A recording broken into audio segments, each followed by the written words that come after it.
Está começando mais um podcast. Hoje a gente está com um convidado especial que é o pastor Pedro César. Ele não é só pastor, como empresário. Bem-vindo. Obrigado, bom dia a você que vai nos ouvir. É um prazer estar aqui com vocês nesse podcast lindo, participando e contando um pouquinho da minha história. Ai, que bom, Pedro, pastor Pedro, nós chamamos Pedro, gente. Informalidade. Pastor, conta um pouquinho da sua história, como um brasileiro nato, né? Veio para cá, para a Bélgica também. Quem era o Pedro no Brasil e quem é ele aqui? Vou falar um pouco da minha história, né? Todo mundo já falou que sou o Pedro e eu venho da cidade de Teresópolis, Rio de Janeiro. Né? Sou um dos poucos teresopolitanos que aqui está. E no ano de 2016, eu estava passando crises, né? Como todo ser humano passa crises. Sim. E eu decidi mudar de vida. E eu vim com outro pastor, né? Que é o pastor Elias. E nós íamos para Portugal, porque nós somos itinerantes, né? Uhum. E vamos pregar em Portugal, o nosso sonho em Portugal. No dia de comprar a passagem, uma semana antes, a pessoa disse, compra para a Bélgica. Bélgica é melhor. É mesmo? E aí a gente falou, então troca aí o bilhete. E compramos para a Bélgica. E viemos para a Bélgica no 2017. Em 2016 nós fizemos a trajetória, todo o trâmite. Em 2017 chegamos à Bélgica. Só que nós não temos conterrâneos aqui. Porque eu sou teresopolitano e aqui só tem goiano. Exatamente. Então, quando nós chegamos no aeroporto de Bruxelas, a gente ficou perdido. Porque a gente só tinha um contato, que era a casa que ia ficar, nós íamos ficar, e só. E aí um pastor saudoso, o pastor Paulo Fonseca, foi o que nos buscou no aeroporto e levou até a casa, o local. E aí começou nossa trajetória. Perdidos, sem nenhuma indicação, sem conhecer ninguém, sem conhecer ninguém nos ligou e falou, já sabia o francês? Nem português. E chegamos assim realmente com um único projeto que era, não tinha um projeto. Só viemos. E nós começamos a trajetória então a conhecer o que era Bruxelas, o que era a Bélgica. E no começo realmente não foi fácil. E eu deixei meus pais para trás, né? Deixei uma filha no Brasil, hoje ela tem 12 anos, e deixei para lá sonhos, projetos, que eu era no Brasil, eu era pastor itinerante, eu era professor de teologia na igreja que eu congregava, eu também sou confeiteiro, né? sou chefe de confeitaria. Então quando nós decidimos fazer isso, foi uma mudança radical. Só que porém nós achamos que íamos para Portugal. Porque Portugal fala português, Portugal tem igrejas, vamos pregar. Nosso sonho como itinerante era pregar no exterior. Uhum. Só que aí Deus mudou toda a trajetória. Nós viemos parar na Bélgica, sem conhecer ninguém, como eu já disse, sem falar o idioma. E chegamos, olhamos e falamos, e agora? E nós chegamos no aeroporto e Merci para lá, o Chanté para cá, e a gente falou, e agora? Né? Então começou a trajetória do Pedro, né? Que aqui eu fiquei um tempo sem pastorear, sem igreja, porque não tinha conseguido achar uma que eu me adaptasse. E aí nós fomos para o lugar que todo mundo vai, para as obras. Sim. E aí começamos a nossa trajetória. Um pouquinho, que eu estou falando um pouquinho daquilo que eu era no Brasil. Sim. E até chegar aqui. Mas nós viemos sem indicação nenhuma. Ninguém nos ligou. Ninguém falou, vem que eu te ajudo. Não, ninguém nos ajudou. E corajosos, hein? Sim, eu acredito que corajosos e também impulsionados pelo Espírito, porque chegar até aqui foi um propósito de Deus na nossa vida, porque nós precisávamos de mudança, tanto eu quanto o pastor Elias. Deus olhou pra gente e falou, eles vão morrer aqui. Tava sucumbido, tava difícil. A religiosidade no Brasil ela é massacrante. Sim. Então quando nós chegamos aqui, que nós vimos a pressão da Bélgica, nós deixamos um pouco de lado a religião e nós fomos a começar como uma criança, aprender a falar, a andar, e aí nós começamos na Bélgica. Nossa, que legal, né? Muito bom. E em relação assim não só a cultura, que eu acho que é o mais... Eu achei muito fria a cultura daqui. Foi impactante para você? Você como brasileiro, como servo de Deus lá no Brasil, como que você lidou com a cultura aqui? A cultura, ela foi muito, para mim foi muito favorável, porque eu gosto de frio. Então já vim para um lugar frio, pronto, já foi bom. E quando eu entrei na Bélgica, que eu olhei, que eu vi essa cultura, eu me apaixonei. Sério? Demais. Me apaixonei pelo idioma, mesmo sem saber falar. Me apaixonei pelo jeito que os belgas são, da questão da confiança. Né? Eles têm um pouco de... Brasileiro desconfiado. O brasileiro, eles dormem com o olho aberto e fechado. Sim, exatamente. Então, mas como cultura eu achei magnífico. Mas como pastor eu achei frio. Eu achei muito longe, distinto, totalmente longe de Deus. E aí foi quando eu vi que aqui tudo é muito fácil, né? O acesso ao álcool, o acesso às festas aqui é muito liberal. E aí, como um pastor, eu falei, aqui o trabalho aqui é bem diferente, pesado, não é fácil. Então a frieza espiritual aqui, ela é notória. Ela é bem notória ao ponto da gente olhar e ver assim, não, parece que não tem jeito. Mas eu costumo dizer na igreja que eu faço parte, que é a Lagoinha, que Deus trouxe os brasileiros, porque Brasil vem do pau-brasil, que é brasa, para avivar a Bélgica, para avivar a Europa, porque nós somos brasa no lugar frio. Então eu acredito muito nessa profecia de que nós vamos fazer parte de um avivamento aqui, entendeu? Ai, que legal. Exatamente. E aí, você, como realmente é o primeiro carioca que eu conheço aqui. Eu tô falando que a gente vê muito goiano, muito mineiro, e agora um capixaba, né? Capixaba, né? Tá vindo uma leva de capixaba agora. Eu tô trazendo hoje, mas tá invadindo aqui o povo.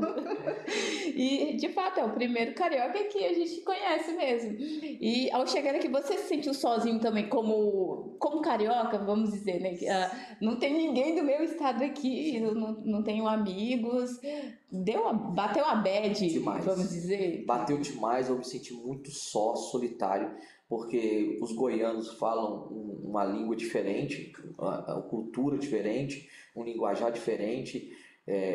Eu estou falando daquilo que eu vivi. Sim. Então a experiência minha. Eu vi um pouco de rejeição, né? Fui rejeitado. E aí foi quando eu fiquei muito só, muito solitário. E inclusive eu fiz uma dedicatória ao prédio do Midi. E na dedicatória eu disse, se você falasse ou você andasse, eu te daria um abraço. Porque quantas vezes eu sentei debaixo do Midi e chorei, quantas vezes eu estava perdido na Bélgica, eu olhei para cima, eu te encontrei e você foi meu ponto de referência. Porque teve momentos que eu não tinha amigos, só tinha o Midi. Sentava naquela fonte do Midi e ali eu refletia e eu me perguntava, o que eu estou fazendo aqui? Acho que é uma pergunta que todo mundo faz. Sim, o que eu estou fazendo aqui? brasileiro. Então, assim, eu não tinha para quem ligar, eu não tinha o colinho da mamãe, eu não tinha a casa da minha mãe, eu não tinha o angu que a minha mãe gosta de fazer para mim. Eu estava sozinho, literalmente sozinho. Então, foi quando eu entendi na minha vida de que essa solidão não foi para me matar, mas foi para me ensinar que eu posso ficar sozinho de pessoas, mas que Deus estaria sempre comigo. E aí ele me deu o Midi, né? Eu fiz a dedicatória ao Midi, porque aquele prédio para mim tem uma representatividade muito grande. Porque inúmeras vezes eu fiquei perdido aqui na Bélgica, sem saber andar, até porque eu liguei para minha mãe e falei, aqui é incrível, porque aqui a gente anda de graça. A gente anda de graça, porque eu falei, aqui não tem lá no Rio de Janeiro a gente chama de cobrador. Eu falei, aqui não tem uns cobrador aqui. E aí minha mãe falou, que lindo. E depois eu descobri que eu estava burlando o sistema. Não tem ninguém pra cobrar. Então, História de brasileiro. Exatamente. E um dia eu queria uma informação, ouvi duas pessoas conversando em português. Quando eu cheguei perto, elas falavam em francês, eu tentando, e eu vi que foi maldade. E aí eu falei, cara, eu estou num país que os meus não me ajudam, mas não tem problema. Eu continuei e Deus foi me dando estratégia. Eu sentei numa gare que foi Delacroix, e lá em Delacroix nós ficamos sentados por 2, 3 dias voltando lá para aprender o que era aquela seta vermelha e o que era aquela seta cinza, para aprender como locomover. Descobrimos que tinha um ticket, descobrimos que tinha que pagar, descobrimos que tem um controle. E aí foi o meu começo. Mas essa solidão, ela me serviu para me dar um impulso, para mim não desistir. Nossa, que legal. E como empresário, hoje você superou toda essa trajetória que você está falando, tudo que você passou, e hoje você é um empresário aqui no Bélgica. Conta pra gente como é que foi para chegar até eu recebo esse empresário com essa empolgação, né? Porque eu estou nesse processo mesmo e graças a Deus hoje eu trabalho numa área aqui na Bélgica que tem pouca mão de obra, que é o Carré de Plata, ou mais conhecido como Bloco de Plata. E eu tenho uma equipe de 5 pessoas, tenho uma empresa portuguesa que presta trabalho para as belgas. Mas o começo da minha trajetória no Batimon foi assim, uma coisa bem difícil para mim, porque eu fui trabalhar para um brasileiro e eu trabalhei o dia inteiro na pintura. Eu pensei, pronto, tô fichado, o cara vai gostar de mim. E o cara me levou até o Midi, né? O Midi sempre na história. E o combinado era me levar em casa, até porque eu não tinha bunimon, não sabia andar. Quando chegou no Midi, ele falou, desce.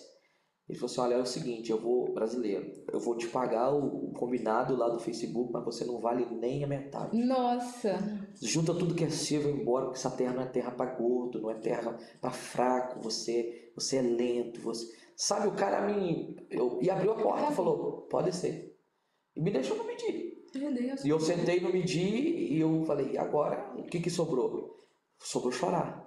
E eu sou de uma natureza muito forte, eu sou um cara que eu tento segurar ao máximo. Mas aqui na Bélgica eu aprendi que os meus sentimentos se afloraram. Então hoje eu choro à toa. Eu tô chorando demais lá na igreja, lá pensando, chora à toa. Então assim, e quando ele falou aquilo ali, eu falei, cara, eu achei que eu tinha trabalhado. E eu cheguei em casa, o meu amigo pastor Elias, acredito que ele vai vir aqui também, Sim. também estava chorando. Porque ele estava com os pés todo cortados de sangue, porque ele trabalhou no serviço 13 horas. E aí nós decidimos, nós dois, nós vamos aprender o que é Bélgica. Nós vamos aprender o que é a Bruxelas, o que realmente Bruxelas é. E nós fomos para o curso, fomos aprender francês.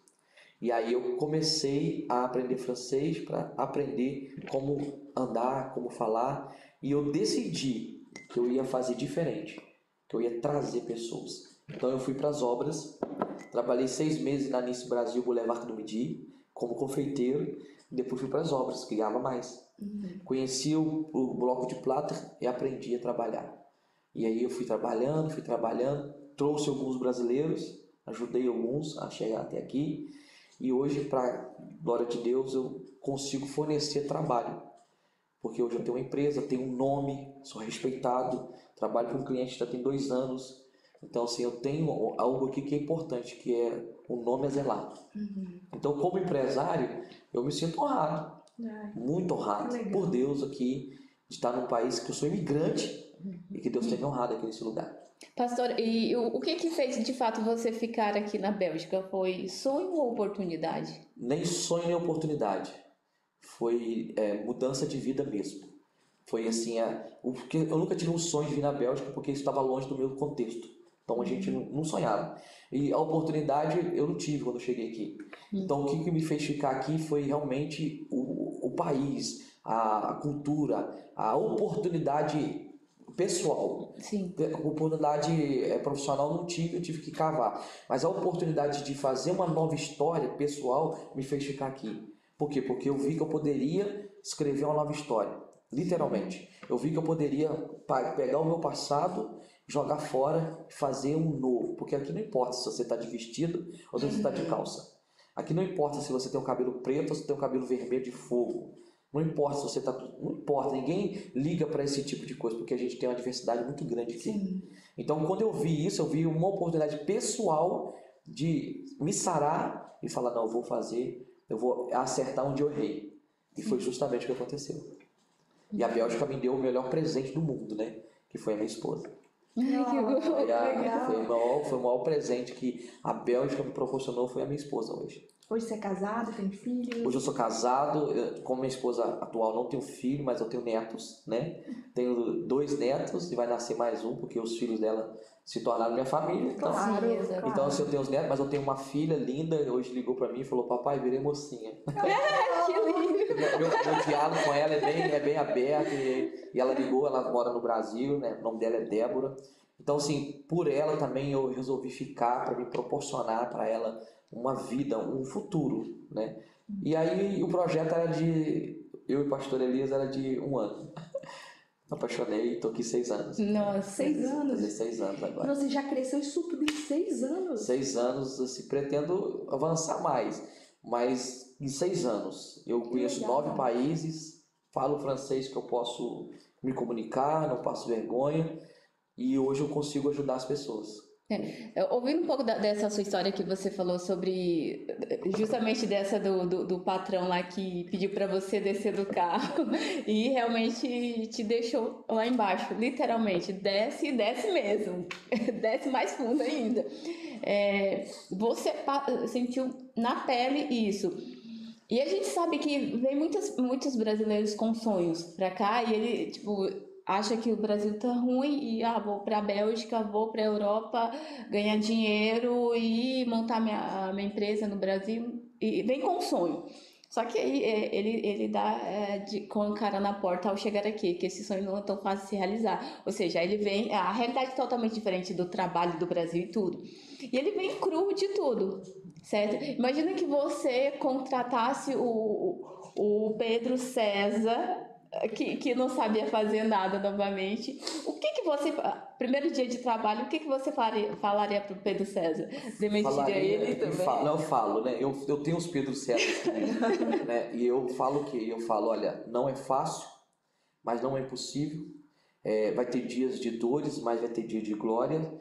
Mas se você quiser, você se dedicar, você consegue. E eu te ajudo. Por quê? Porque quando eu vivi essa experiência que você citou, eu decidi dentro de mim não passar para frente o que aconteceu comigo. Eu decidi fazer diferente. Então hoje eu tenho comigo uma pessoa, um rapaz, que ele tem 47, 48 anos, só trabalhou no Brasil dentro de paleteira, que fazia almoxarifado, reposição. Chegou aqui, ele foi para a obra na área mais pesada, que é a minha área é uma das mais pesadas. E ele chegou um momento que ele falou que queria trabalhar de graça, porque ele não conseguia aprender, não entrava na mente dele. Eu não mandei ele embora, eu peguei e falei que ele andou comigo 2 semanas. Ele andou comigo 2 semanas, hoje ele é um dos melhores funcionários que eu tenho. Porque assim, as pessoas só precisam de alguém que dê uma ajuda. Não é financeiro, gente. A questão é que as pessoas acham que é financeiro, não é. A ajuda que você dá de conhecimento, quando eu trago alguém, lá no Brasil eu explico tudo. A pessoa está lá, eu explico que não é fácil, eu explico como que vai ser, quanto que vai gastar, e eu ainda compro a passagem por aqui que é mais barato que lá no Brasil. Por quê? Porque é um sonho. As pessoas estão deixando para trás. Quando você faz uma mala, lá no Brasil vem para cá, vocês fizeram suas malas, vocês colocaram roupas, correto? Mas deixaram pessoas. Sim. Às vezes de madrugada o telefone pode tocar e você pode receber a notícia que a sua mãe faleceu e você não vai poder ir lá. Nós temos um irmão lá na igreja que o irmão dele bateu de moto sexta-feira, gêmeos, morreu. Ele não pôde ir lá. Então assim, nós temos que respeitar os imigrantes, quem está aqui.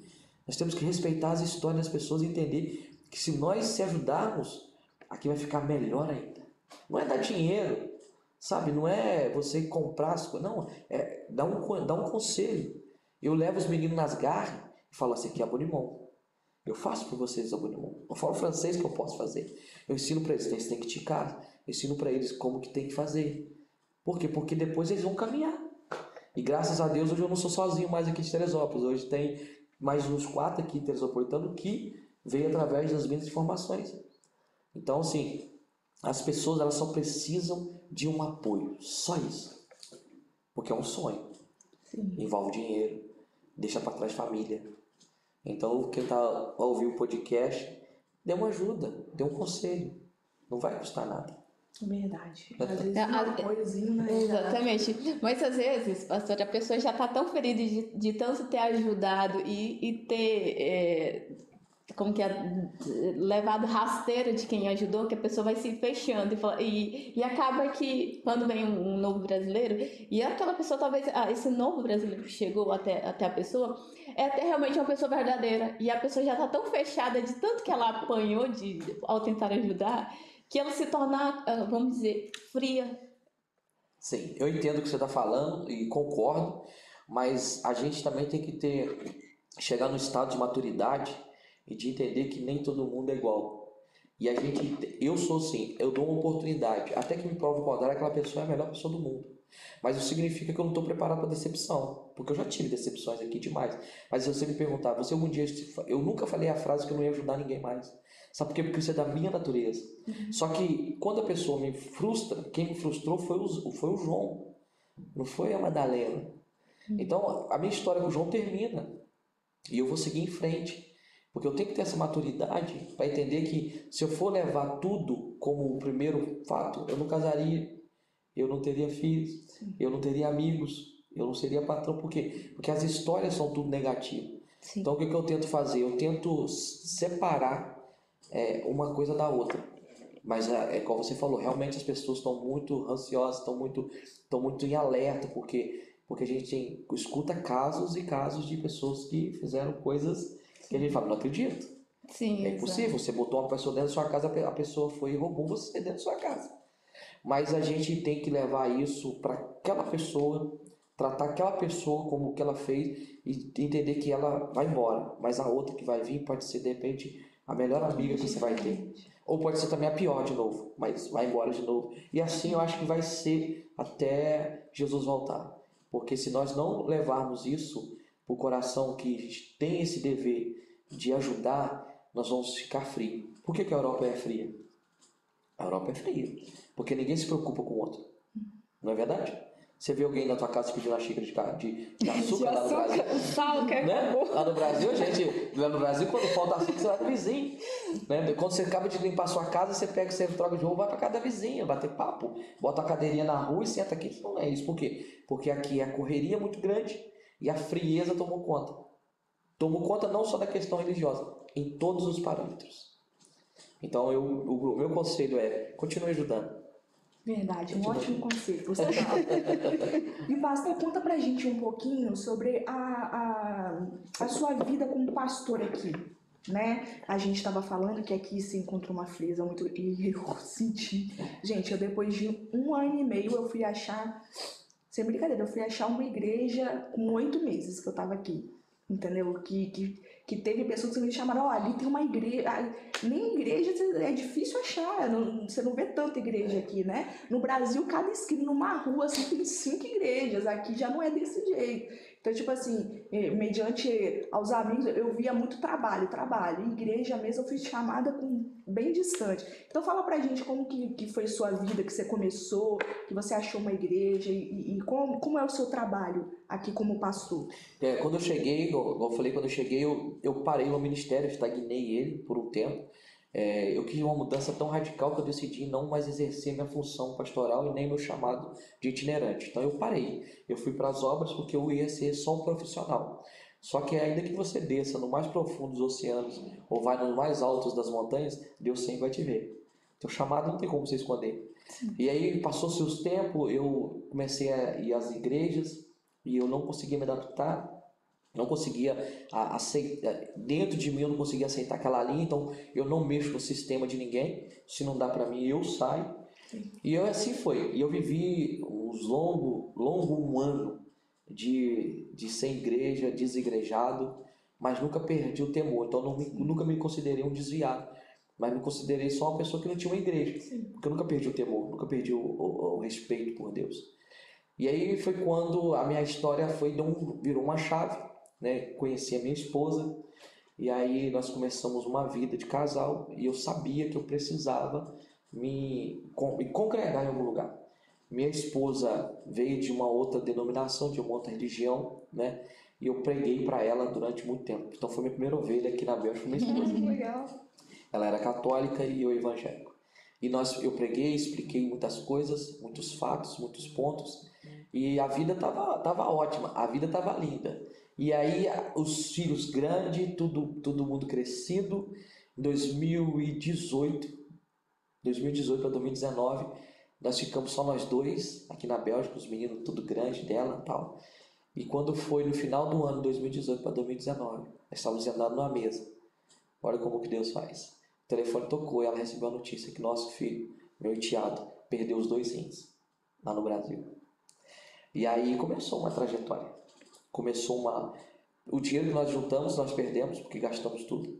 Tivemos que ir para o Brasil, às pressas, porque ele morava aqui, não podia mais voltar, o médico não deixava. Hoje ele faz hemodiálise, ele perdeu os rins porque ele tem uma doença chamada insuficiência renal. Então ele tem essa doença. E lá no Brasil nós começamos o tratamento, só que no Brasil nós encontramos Deus de uma forma diferente.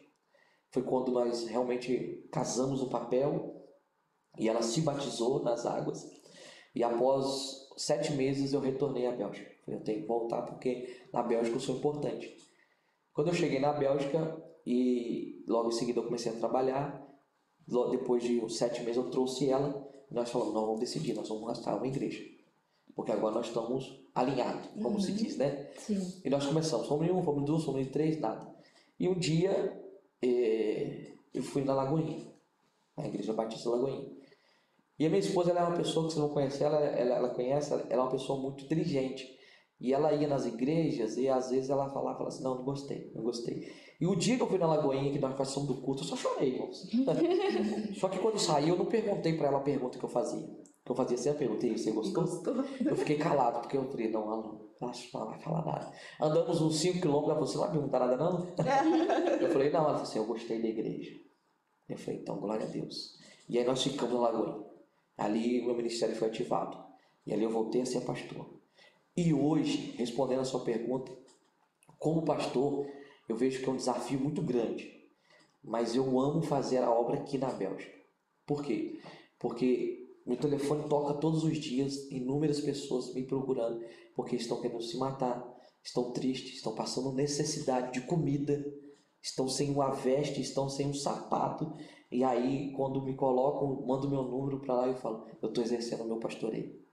E eu sei que aqui na Bélgica nós vamos conseguir trazer um evangelho de libertação, não de aprisionar, e que vai trazer mudança para essas pessoas. Então, respondendo, eu amo ser pastor aqui na Bélgica. É um desafio muito grande ser pastor, ser empresário e ser marido, mas aí foi bom que a minha esposa, ela vai comigo. Sim, Ela vai comigo. parceira, né? Parceira. E como que você dá conta de seus 3? Porque já é difícil viver aqui na Europa. E aí ser empresário, pastor e ainda dá conta da família. Como que você Tem faz? hora que tem que parar. Tem hora que tem que sentar, respirar. Tem hora que tem que pedir ajuda ao pastor. Tem hora que eu tenho que ligar pro meu pastor e falar, eu quero chorar.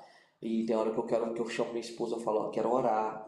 Porque assim, essas 3 pessoas em um só é uma responsabilidade muito grande. Então a gente às vezes pode perder um pouco o foco de um deles. Então o que eu fiz? A minha técnica eu agreguei aos meus chamados pessoas. Eu agreguei ao meu sonho pessoas. Porque ninguém aqui senta numa mesa e vê anjo.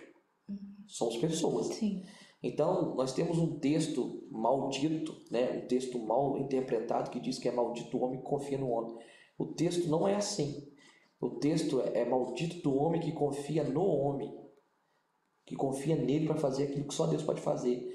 Mas tirando esse texto, nós temos que confiar nas pessoas.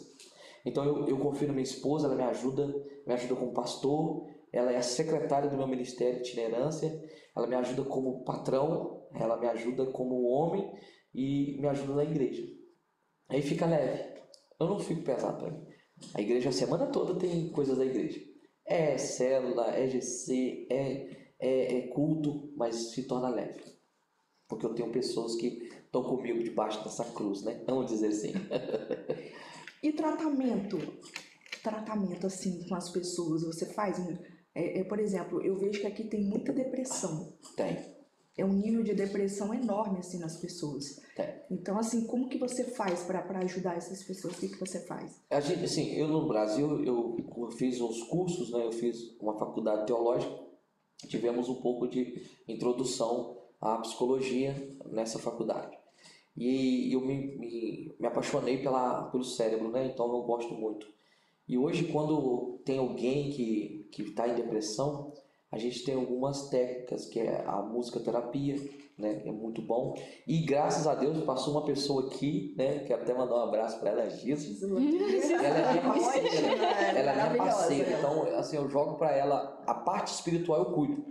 A parte física, ela toma conta. Então, mais uma vez eu vou dizer para vocês que a unidade, né? Sim. Uma pessoa ajuda na outra. Então, eu vou com o espiritual, eu vou com as ministrações, eu vou com o louvor, eu vou com as palavras, ela vem com o remédio, ela vem com a terapia dela. E nós temos um caso de uma pessoa que ela botou as 2 crianças para dormir e foi se matar. Aqui na Bélgica. E a Giza, eu descobri isso, falei, Giza, pega que é seu. E a Giza pegou, eu peguei, e hoje ela está conseguindo caminhar. Mas o índice de depressão aqui é tão grande que chega a ser tão grande que já se torna um suicídio, porque nós temos suicídio, a taxa de suicídio aqui é altíssima. Altíssima, por causa da depressão. Você passa pelas pessoas na rua, elas estão ficando sozinhas. Por quê? Porque a atmosfera é pesada. A Bélgica é pesada. Então nós temos que fazer o quê? Como igreja, nós temos que levar para as pessoas uma porta de esperança. Sim. Então eu trato as pessoas assim, se me ligar e falar, pastor, eu estou com depressão, eu paro o que eu estou fazendo. Se eu estiver na obra, eu troco de roupa e vou embora. Eu paro, por isso que Deus me colocou para me ter uma empresa, porque eu posso parar. Nós temos um caso de uma menina lá na Holanda, 13 anos, linda, canta, e ela se corta, sabe? E a gente está ajudando ela. E isso é um ministério lindo. Sabe, de você, a mãe te abraçar chorando e falar obrigado porque está ajudando a minha filha. Não tem dinheiro que pague isso. Sim. Então, vocês aqui, com esse podcast, podem alcançar milhares e milhares de pessoas. E numa palavra que vocês falarem aqui, vocês podem salvar uma vida lá do outro lado. Eu quero parabenizar vocês por esse podcast. E abençoar esse podcast. Obrigada. Pastor, agora a gente está mais na área espiritual mesmo. É engraçado que a maioria dos nossos convidados, eles têm uma relação muito íntima com Deus. Então, a gente primeiro pede para contar suas histórias e muitas vezes eles não contam que são cristãos, né? Mas aí soltam uma palavrinha já quase do meio que a gente identifica. E a gente depois entra nessa questão. E aí a pessoa já fica tão feliz, e assim, nossa, que bom que você falou. Porque a gente dá essa liberdade. E isso, de fato, é muito importante. Às vezes as pessoas me perguntam, como eu acompanho muitos grupos de brasileiros aqui, e aí alguns já jogam também as questões lá nos grupos, eu quero ir para a Bélgica ou para a Europa e eu não conheço ninguém, o que vocês indicam para fazer amigos? Eu logo já comento, procure uma igreja, porque lá você vai ser muito bem recebido. E de fato, eu acho que em vez de procurar um café, procura uma igreja, que eu acho que é o melhor caminho que as pessoas tendem a seguir. Certo? Porque lá eles vão realmente ser acolhidos. Sim. Vai ter pessoas que vai entender a causa também de cada um que está chegando. Lógico que em todo lugar tem pessoas que vai te decepcionar, tanto na igreja quanto no mundo, mas tem os verdadeiros que vão te abraçar, te acolher. Verdade, sim. Agora, assim, eu tenho um ponto que eu queria ressaltar sobre essa questão de igrejas. Eu espero que muitos pastores vejam esse podcast e eu quero chamar os pastores para que nós possamos tomar café junto, porque nós somos igrejas de denominações diferentes, que o reino é o mesmo. Sim. Porque assim, o que eu vejo com um pastor, na pergunta que você me fez, incluindo isso aí, é que as igrejas elas estão separadas, cada um no seu canto, cada um com o seu grupo. E eu acho que nós, imigrantes, que viemos para a Bélgica e temos aqui igreja, nós não estamos igreja aqui só para ter igreja, nós estamos aqui para fazer uma diferença.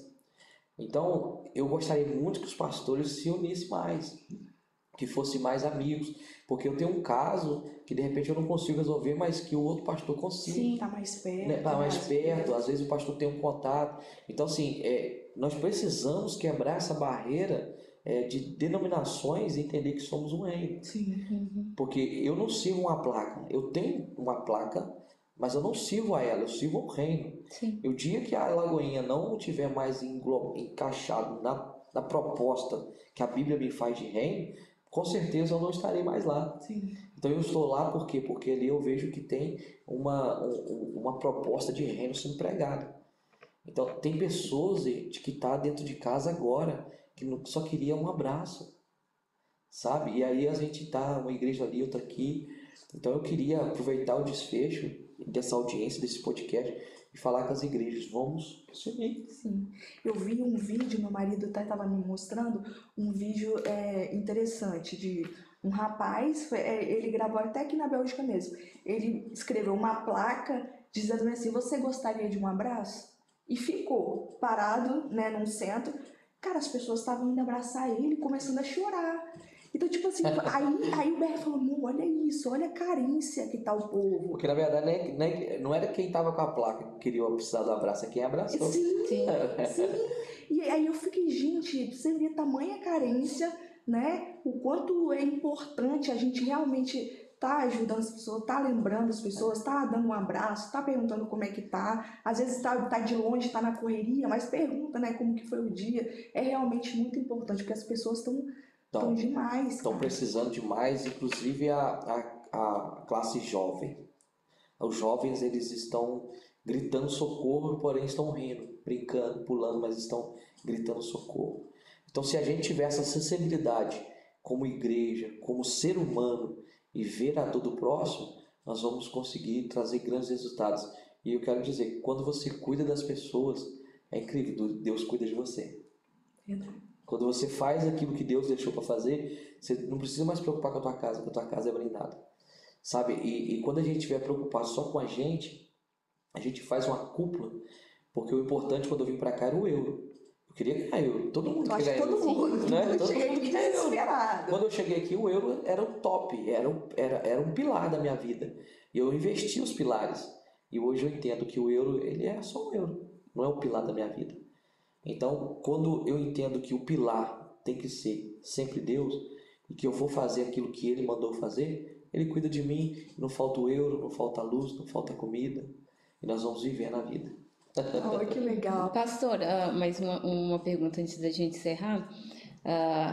Eu acho que hoje em dia as pessoas, elas tanto de um lado quanto de outro, elas estão muito frias, por mais que às vezes tenha uma certa intimidade entre as pessoas. Um exemplo bem claro. Às vezes chega alguém em mim e fala: Cleide, como é que você tá? Eu falo: tá tudo bem. Isso natural, é a resposta automática. E tá tudo bem, então tá, tchau. E muitas vezes não está tudo bem. E a gente deu a resposta automática. E aí as pessoas vão embora. E aí, às vezes, as pessoas elas querem que você aprofunde mais a pergunta. Ou vem aqui, vamos tomar um café, vamos conversar. E as pessoas elas são muito apressadas. Sim. Vou só perguntar a Maria como que ela tá e já vou seguir meu caminho. Ela disse que tá tudo bem. Aí pode acontecer muito de daqui uma semana essa mesma pessoa descobre que a Maria se foi, partiu. Aí nossa, eu vi ela semana passada, ela disse que estava tudo bem e tudo, mas espera aí, será que de fato ela estava tudo bem? E você só perguntou como que tá e tchau. Então eu acho que as pessoas precisam dar um pouco mais de tempo para as outras.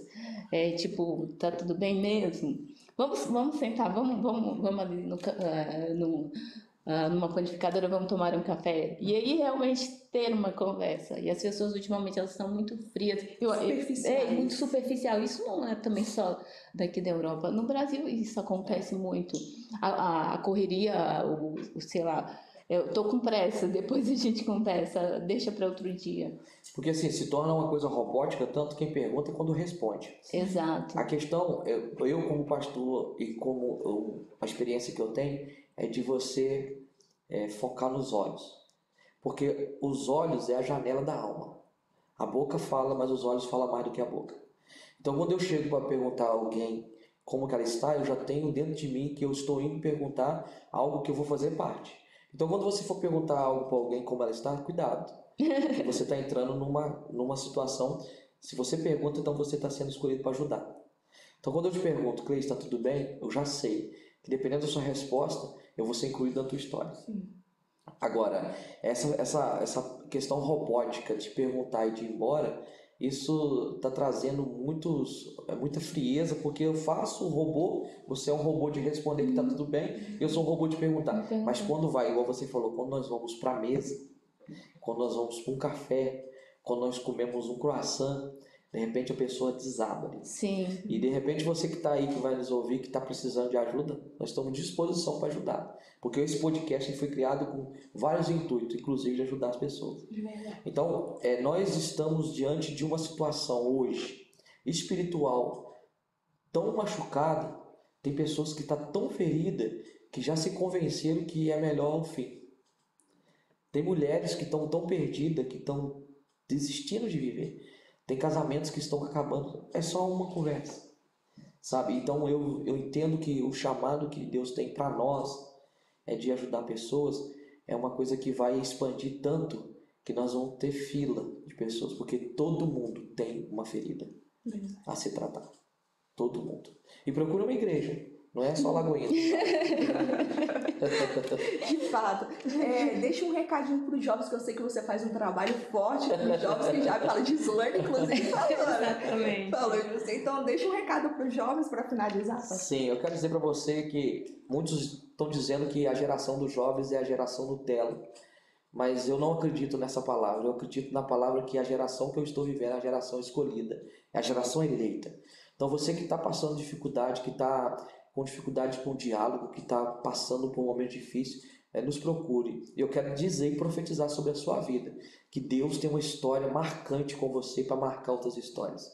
Então, quando alguém disser para você que você é fraco, que você é Nutella, que você é perdido, repreenda, porque somos nós, a geração desses jovens de hoje, que vão saquear o inferno e vão povoar o céu.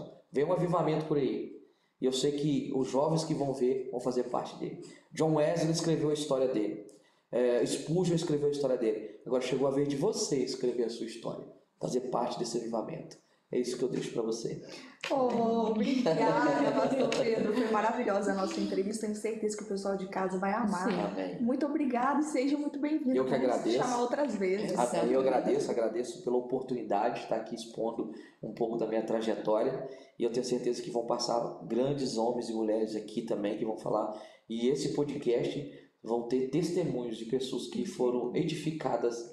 Porque se temos hoje a rede social, se temos a internet, vamos usá-la. Amém? Verdade. Parabéns, que Deus abençoe vocês. Amém. Obrigada.